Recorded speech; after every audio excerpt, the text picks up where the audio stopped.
the void of space had never been silent. Even here, on the edge of the Kepler system, the echoes of war could still be felt. Reports of the Pathfinder's skirmish with a Zillion cruiser lit up the newsfeeds, but inside Station Kepler 7, life tried to pretend it normalcy.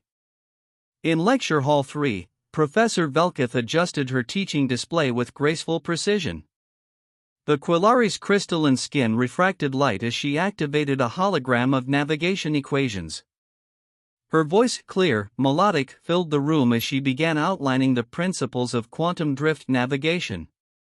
Around her, a mosaic of species filled the tiered seats, insectoid threskin tapping their mandibles nervously, a crystalline Veyari arranging its facets to catch the display, a scaled Hrith clicking claws in distraction. Each student carried their culture's weight, their reasons for being here. Among them, only one human sat, head bent over his datapad, scribbling furiously, Danny Hayes, the Pathfinder's own cadet, whose optimism often drew as much attention as his untidy notes. Outside, the war raged. Inside, there was only the hum of equations. Numbers, after all, promised certainty, something the galaxy rarely gave. Professor Velketh's lecture carried on until the air itself seemed to shift. The doors hissed open. Every sound, every whisper in the hall died. A figure stepped through. Broad-shouldered, armored hide marked with old scars, eyes burning with predator's focus. Recognition spread like a shockwave. The name whispered itself into silence. Sha the Destroyer. Velketh froze mid-sentence. Students shrank into their seats, claws trembling, mandibles clattering. Even the Hrith's scales rattled. Only one pair of eyes did not flinch. Danny looked up, pen paused above his notes, and with a calm that made no sense at all, he pointed to the empty seat beside him. Over here. This one's free. The classroom air was heavy with unease. When Sha, the Destroyer, entered, every student shrank back. Desks scraped as bodies pulled away, desperate to keep distance from the beast who had ended hundreds of lives. Only one seat remained, beside Danny. Danny's heart pounded, but he kept his hand steady as he gestured. Here. Sit here. Sha's red eyes glowed, unreadable. He scanned the room, taking in the fear etched on every face. The empty space around him was not an accident, it was rejection made visible. At last, he moved. His massive form lowered into the chair, the metal frame groaning under his weight. The silence deepened, like a collective breath being held. Professor Velketh faltered mid-sentence, her scales flashing pale colors of alarm. Even she feared him.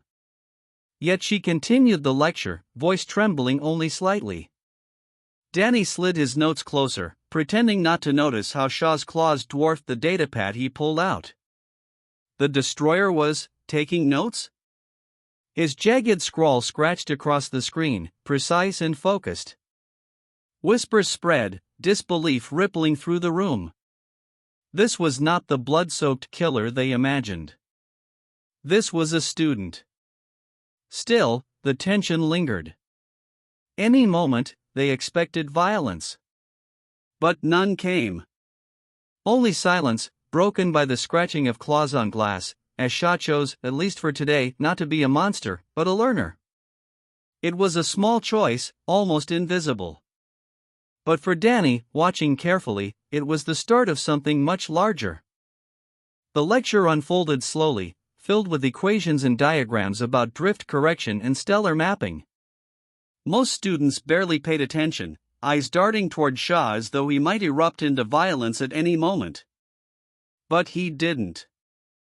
Instead, Sha sat perfectly still, claws curled around his datapad. He copied formulas with rigid precision, his writing sharp and almost mechanical. The Destroyer, who once commanded terror across battlefields, was jotting down notes like any other student. Professor Velketh tried to remain composed, but her gaze often flicked toward him, scales shifting in muted warning colors. The class collectively held its breath, waiting for something, anything, to snap. Danny risked a glance. He saw more than just a killer struggling to fit into a seat. He saw focus, intensity, and, if only faintly, confusion. Some equations puzzled Sha, his brow furrowed, his claws hesitating. For the first time, the Krebner warlord looked human. Around them, whispers stirred. Some mocked. Others trembled. But no one dared confront him. No one except Danny, who leaned over and whispered, "That part's about adjusting for gravitational shear." Sha's eyes narrowed, his jaw tight. For a heartbeat, Danny thought he'd overstepped. Then the Krebner gave a single, small nod and corrected his notes. The classroom remained tense, but something fragile had shifted. The destroyer was no longer simply an executioner. He was a student trying, awkwardly, to learn. Chapter 4: The Study Group Invitation. After class, the corridors filled with the rush of voices and footsteps. Students clustered in their study groups, arranging plans for the next exam.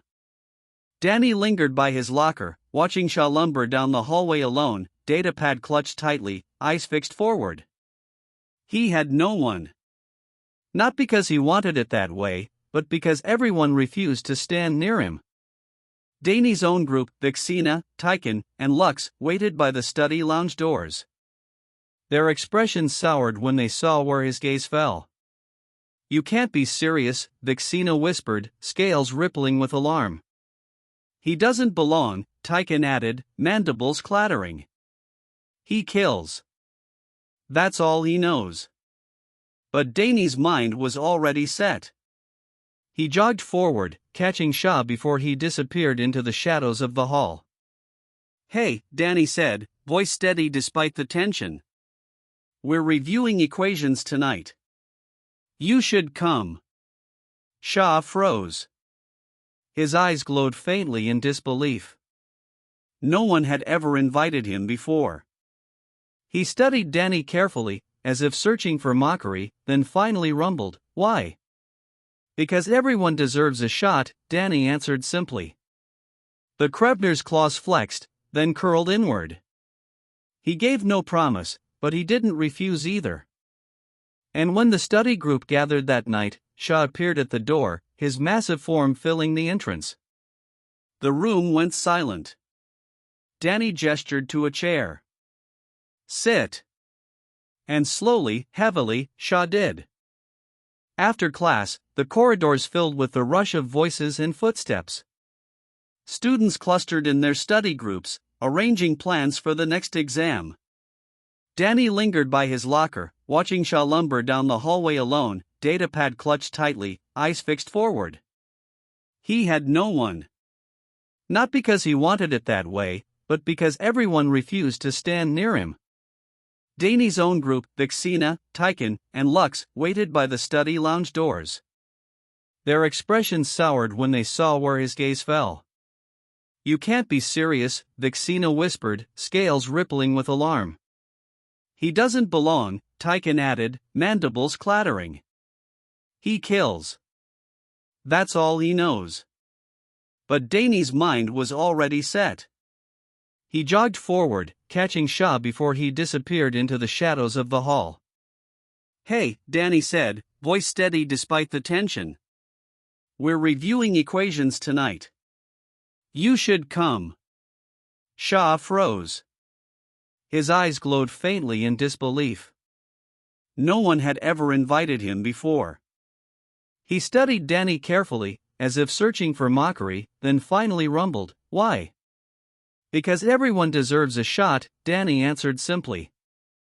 The Krebner's claws flexed, then curled inward. He gave no promise, but he didn't refuse either. And when the study group gathered that night, Sha appeared at the door, his massive form filling the entrance. The room went silent.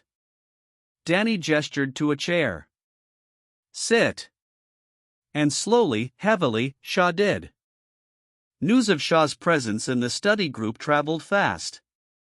Whispers turned into alarms, and before long, Chief Koravevan of Station Security requested a private meeting with Danny. The office was cold, lined with weapons and holoscreens monitoring every corridor of Kepler 7. Koravevan leaned forward, his eyes sharp. "You've invited the destroyer into your circle," he said flatly. "Explain yourself." Danny held his ground. "He's trying. He's learning. Isn't that what this academy is for?"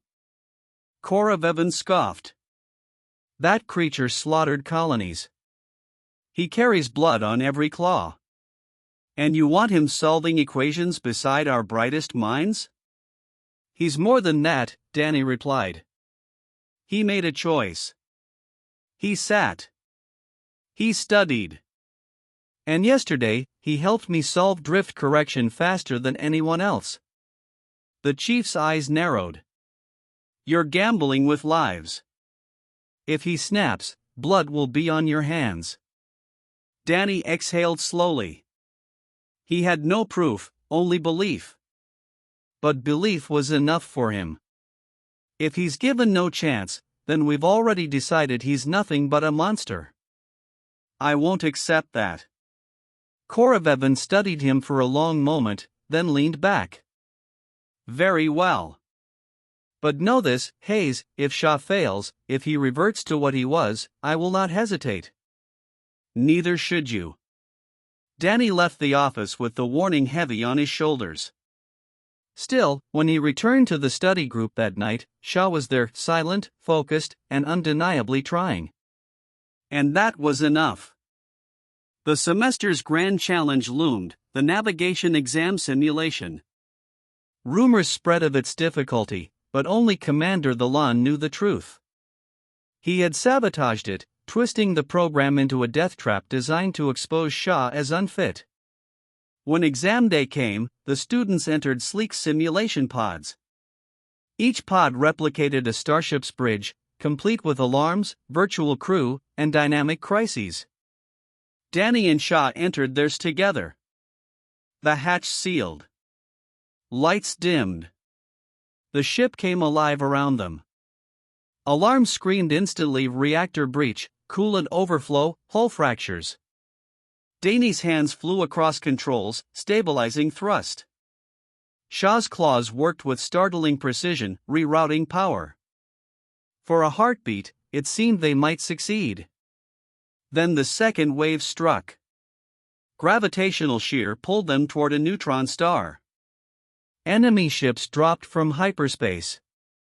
Systems cascaded into failure.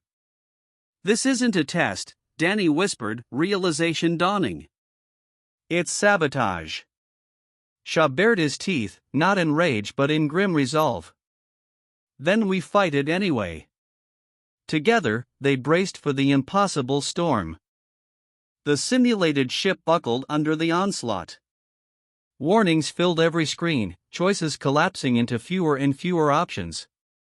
Sha calculated frantically, each path ending in the same conclusion: destruction. Danny saw it too. "We can't save the ship. But we can save the crew." Sha's eyes burned. "Explain." "Dump everything, shields, weapons, even life support, into the engines. Slingshot around the neutron star. The ship burns, but the shuttles escape with supplies." It was brutal, final. Survival was impossible for them. Yet 30 simulated lives could continue. Sha hesitated. His whole existence had been survival at all costs. To die willingly was alien. But beside him, Danny's conviction never wavered. "For the crew," Danny said softly. And Sha, for the first time, agreed. "Do it." Together, they executed the plan. Engines roared, the star's gravity seized them, shuttles launched into safety. Moments later, the ship tore apart in blinding light. They had died. But others had lived. The pod doors hissed open. Danny and Sha stepped out, shoulders squared, as if returning from a real battlefield. Commander Thalan leaned forward, lips curled in triumph. They had lost their ship. Surely, this was failure. But Professor Velkith reviewed the results, her scales glowing with approval. All crew evacuated. Supplies delivered. Mission parameters achieved. Thalan erupted. Their ship was destroyed. Velkith faced him calmly. Navigation is not about saving yourself, it is about saving lives. Sacrifice is success. The gallery murmured agreement. Danny only shrugged. It seemed obvious. Sha remained silent, but inside, something had shifted. For once, his choice had saved instead of destroyed. The academy buzzed with whispers of the exam. Some mocked. Others spoke with awe. But within Danny's study group, the change was undeniable. When Sha entered the lounge, the usual silence fell. But this time, no one left. Vexina asked him a question about calculations.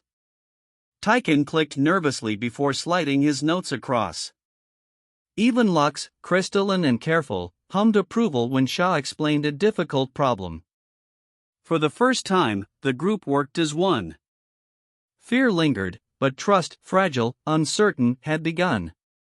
And Sha, for once, was not the destroyer. He was simply a student. The semester wound down in a blur of tests and sleepless nights. For most, the final exams were the greatest challenge of their young lives. But for Danny and Sha, nothing compared to the impossible simulation they had already survived. They studied side by side, filling each other's gaps. Sha's precision, Danny's intuition. Together, they formed an unlikely balance. When the last exam ended, the station erupted with relief. Students celebrated, planning trips and futures. Danny's group laughed and shared food, their bonds stronger than ever. All except Sha, who sat quietly at the edge, his eyes distant. For him, there was no family waiting, no clear future ahead. Only the weight of choices made, and choices yet to come. When Danny asked softly, "What about you?" Sha's answer came like stone. "I will not run." For the first time, he was ready to face whatever justice awaited.